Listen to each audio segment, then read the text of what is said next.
As I mentioned earlier, the joint study by the Institute for Development of Economics and Finance, or INDEF, and non-profit research foundation Laboratorium Data Persada has found that the digital economy generated added value to several sectors, including manufacturing, trade, and transportation and communication.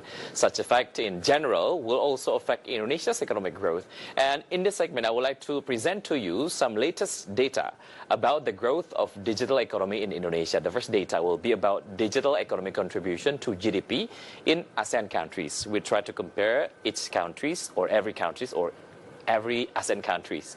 In Vietnam, the contribution to the GDP reaching 4%, Singapore 3.2%, Indonesia only reaching 2.9%, meantime Malaysia and Thailand only 2.7%, and the Philippines only 1.6%. Coordinating Minister of Economic Affairs Darmin Nasution said that the digital economic contribution at the ASEAN level reached 2.8%. In Indonesia, the digital economic contribution to GDP is a little higher than ASEAN average, which is 2.9%, while the largest digital economic contribution in ASEAN is Vietnam, which reached 4%.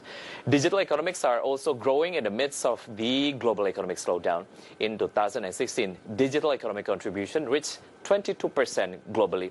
Indonesia is also held the first position in the 5 countries with fastest digital economy adoption. In detail, we're going to see the next data. This is 5 countries with the fastest digital economy adoption. Indonesia, 99%, and after Indonesia, we've got India in the second position with the level of the digital economy adoption reaching 90%, China 45%, and Russia and Germany at the same presentation at 44%.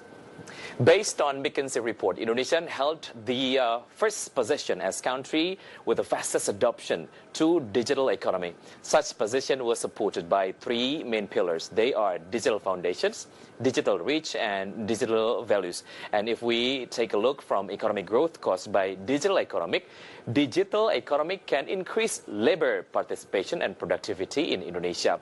Digital economy connecting manpower with employers through some platforms. So such condition is creating more effective recruitment system compared to the traditional one. Digital economic growth is also shown in the e-commerce growth. And to have a deeper view about this, let's check the next graphic. This is the potential revenue of the Indonesian e-commerce market in 2019. For the blue one actually indicates for the growth in the fashion industry. Red one is electronic and media. Green one is toys and hobbies. The purple one for furniture, and the yellow one for food and personal care. If we see fashion actually is the sector that grow quite significant compared to the other sectors. Even the next year's e-commerce income is always increased, but the growth of e-commerce predicted to experience slowdown. According to e-commerce growth prediction in 2020, the growth can only reach 43.5% with income value of $26.9 billion US. Then in 2021, e-commerce growth predicted to reach 30.8% or 30.6% to be exact, with the income value of $35.2 billion US. In 2022, e-commerce market growth predicted to reach 19.7% with income value of $42 billion US. And in 2023, the growth only 11.9% with the income value of $47 billion US. And the next slide will be about e-commerce payment trends through e-wallet in Indonesia. As you can see, actually the previous one is the correct one. Okay, this is the correct one. This is the e-commerce payment trend through e-wallet in Indonesia by percent. As you can see, the purple one indicates the growth of payment trends year by year from 2019 to 2023. And the growth is quite significant from 32% to 35% to 42%. And then in 2022, reaching 47%, and 2023, reaching 48%. And the cash actually, the transaction using cash money, trend-wise from 2019 to 2023, is predicted to experience, slowing down or decrease quite significant from 11% in 2019 and to only 10 in 2020, and then decrease again to 2021 7% and 4 in 2022 and 2023 only 4%.